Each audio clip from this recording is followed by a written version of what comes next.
Alright, so these are just my initial thoughts after watching Godzilla Singular Point. I watched the sub, so I may need to go back and watch the dub as well. There is a lot to like about this anime, and let me be clear, I'm obviously biased. I enjoy Godzilla, and I enjoy anime. These are two things I like combined, so I'm gonna probably bend over backwards to find things to praise. But I'm also going to be brutally honest about the things I didn't like. First thing I just want to point out is how awesome the ending credits are to each episode. So awesome, in fact, it unfortunately made me question, why didn't they just make the whole show about this? The end credits world that she's walking around in seems so much cooler than what we actually got. Imagine if the show was just her, Yun, the old guy, Jet Jaguar running around fighting the monsters with all the other bullshit cut out, or at least slimmed down. Sure, you can still have the sci-fi mystery, but maybe do it without bogging the show down and explaining every detail. I'll hold my thoughts on this for now and get back to it later. But yeah, the end credits are packed full of historical Godzilla references. I won't go through all of them because there are that many. My favorites were probably here when they included Dr. Serizawa in one shot. In that same shot, there are characters from Godzilla 2000. There's even that little brat Ichiro from the best Godzilla movie ever, All Monsters Attack. I also see Momoko Kochi right here from the original Godzilla. This shot, you have Heisei era starlet, Megumi Otika, Godzilla superfan Shiro Sano. You also have the GMK main cast. I also see Hedorah. A lot of the monsters appear in their traditional forms in the credits. Takashi Shimura is here as well. I thought for a second maybe this was Eiji Tsuburaya, and this guy here was Takarada, but I'm not so sure. I'm only scratching the surface. There's more if you take the time to stop on each screen that comes up. Alright, so I'm sure you're hoping I took more positives out of the show than just the end credits. Another thing I loved about this anime, simply put, anytime Jet Jaguar was fighting. Considering how little Godzilla, or Godzilla Ultima as it's being called, was in the show, Jet Jaguar is the star here. Seeing him do battle with Rodan, Anguirus, those spider creatures that kind of looked like Kumonga that had Hedorah inside them or something, I don't know, that was confusing. But it was all awesome. Like, all the fight scenes were done really well, and they were easily the most entertaining parts of the show. The red sand and the way the monsters interacted with it reminded me a lot of the movie The Mist, especially the spider parts, but we're not going to show those because I hate spiders. The way the monsters were evolving reminded me of the movie Evolution. Never thought I'd reference that film. I guess I was reminded of it because of the way it sort of snowballs and how we can't really control these monsters that are evolving right in front of us. There's a lot of Shin Godzilla parallels here as well. Godzilla having different forms, the way the atomic breath looks, and just overall, some of the shots look like they are directly ripped from Shin Godzilla. There's a bunch of examples. I love how the animation looked. I'm not a fan of the 3D, but it was actually fine here. It bothered me a lot more in Attack on Titan, honestly. Just the overall sense of dread whenever they showed Tokyo being overrun by the red sand was awesome, especially with Godzilla being a part of it, like he is a storm, not just a monster, something we've seen in previous Godzilla movies. And of course, I'm happy they stuck with Akira Ifukube's themes for Godzilla. Thank God, because I didn't really make a big deal of it at the time, but the more I think about it, the more annoyed I am that Godzilla vs. Kong didn't have the original Godzilla theme in it. I really think they should have just kept the track from King of the Monsters. Also, the song that is at the center of the plot had a nice eerie touch to it. Too bad I could never fucking understand what was actually going on, which leads to my next point. If you watched Godzilla Singular Point and you understood everything that was going on, well, congratulations, you're a lot smarter than me. Holy shit, never have I watched a sci-fi show or movie where the actual nuts and bolts of the sci-fi fantasy aspect was broken down and explained ad nauseum, and yet I still couldn't wrap my arms around it. You can add reading subtitles to the mix, and you have yourself a headache and some heavy eyelids. Every time I thought I knew what was going on in this show, the next scene made me feel like a dumbass. Even when they dumbed it down with food, I was still lost. I think the only parts I understood was when Jet Jaguar was fighting kaiju. That's basically it. The time travel aspect of it just completely threw me for a loop. I think if you want to watch an anime that does time travel well and does a good job at explaining its own set of rules for it, Steins Gate is probably what I would recommend. Steins Gate Season 1, not Steins Gate 0. That was diarrhea. Don't Don't ever watch that. But a perfect example of them getting way too specific with how this stuff works would be those scenes where they show the texting between the two main characters. Again, watching this with subtitles was a fucking challenge. That's why I'm gonna have to rewatch it with the dub, because I needed to speed read and pause a bunch during these parts. Also, the subtitles were hard to see at times. I don't know if that was Netflix's fault or Toho's. But usually with sci-fi movies or shows, there are two extremes for how they handle this. You either have no explanation at all for how the shit is working, like the movie or show doesn't even bother to explain, which is basically what Godzilla vs. Megalon did with Jet Jaguar. The explanation for how he grows to Godzilla's size, he learned how to do it, which is just so asinine. But then you go to the other extreme, which would be this show.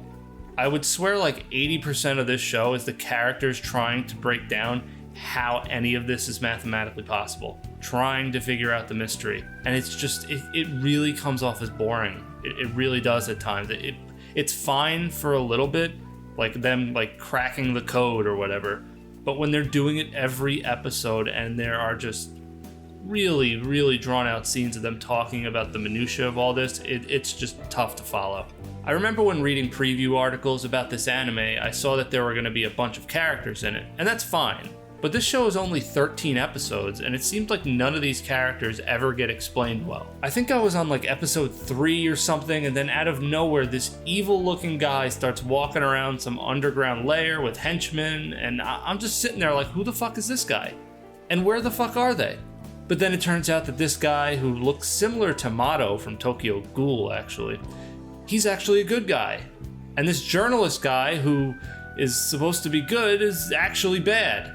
And I don't know who the hell he is anyway, and I don't know who he's working for, but it was too much.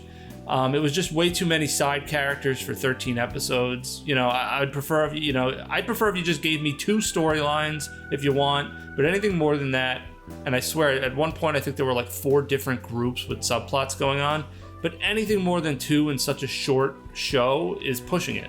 The main cast of characters is fine, you know, Mei and Yun, you know, maybe they could have been fleshed out more.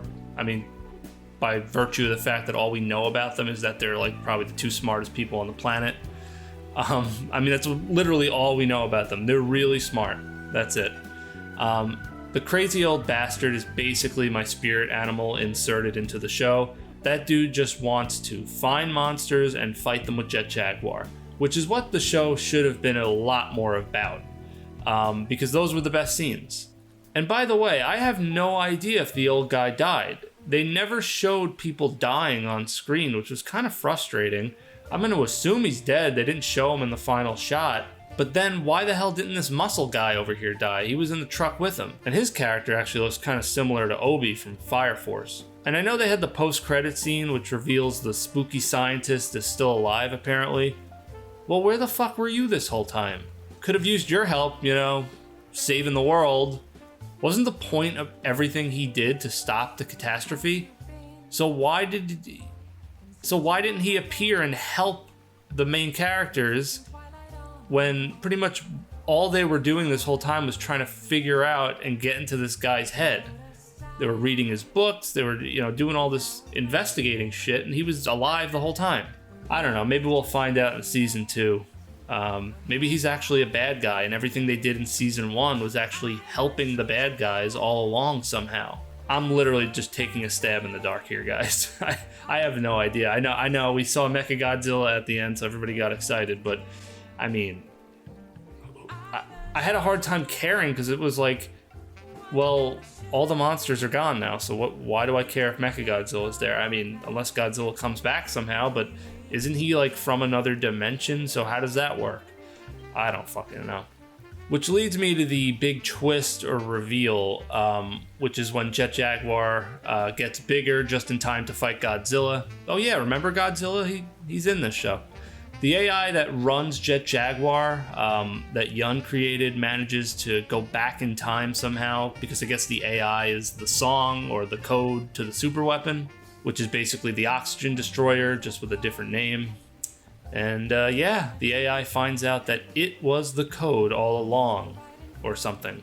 I think I got that right. And here's the thing, I can tell, the way the end battle is animated with the music, the ambiance, everything looks beautiful. It's all set up nicely. I can tell it's a dramatic moment. The problem is I'm just so lost at this point that I can't enjoy it like the rest of you big-brained bastards who probably weren't lost. If you're not confused, please go in the comment section and explain the end of this show to me. And while you're at it, explain the rest of this show to me. And explain it to me like I'm 5 years old. I'll actually appreciate that, trust me. Just don't start the comment with, quote, "It's actually really simple," end quote.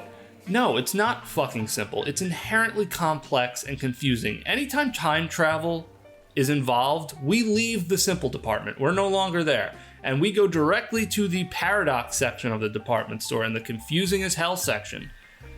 Just for the love of Christ, if you're going to explain the show to me, just don't start your explanation off with, "It's actually really simple." It is not, okay? It's just, it isn't to me, all right? But it's hilarious because I'm currently working on my Godzilla Final Wars video, and the plot of that movie is so easy to understand because, well, it's basically the plot of a video game, literally. And then I go from that to this show, and I feel like it's gonna just take me 5 years to wrap my head around what I just watched. It was just so crazy to have Final Wars juxtaposed to this, which just made me feel just so dumb. It's also kind of funny that this show sort of took that god-awful explanation for how Jet Jaguar gets bigger in Godzilla vs. Megalon and essentially just made an intrinsic show about it. That's essentially what happened here. I mean, think about it. In that movie, Jet Jaguar gets big because it learned how to get big. We don't know how it learned how to do that, but in this show, we learn. We learn over 13 episodes how Jet Jaguar becomes invincible, becomes big, because of the AI and all the other crazy shit that goes on. I mean, I was laughing my ass off when he got bigger in the final episode because I was like, oh, there it is. He learned how to do it again. This time they explained it ad nauseum. I think it's also possible that the show wasn't meant to be binged. Maybe you do need a week to digest some of the concepts being talked about in this show and then watch another episode a week later. And probably rewatch the same episode 2 or 3 times so you can really just absorb what's going on because it moves fast. Like, they cover a lot and it moves fast.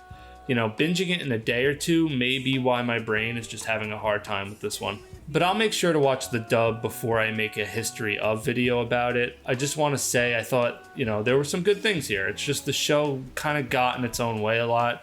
It didn't need this many characters or subplots, and of course they probably should have had more Godzilla, especially more Godzilla fighting other monsters.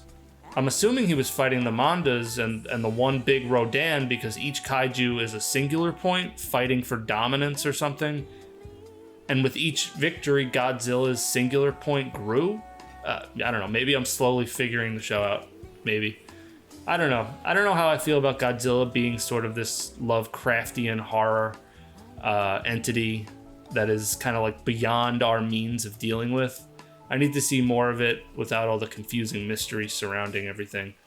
There was also that other monster. People were saying it was Gabara when the trailer dropped, but that ended up not being the case. It seems to be its own thing entirely. I really had no idea what purpose it served. I don't know. Was it like another form of Godzilla or something? Or was it like its own monster? I have no idea.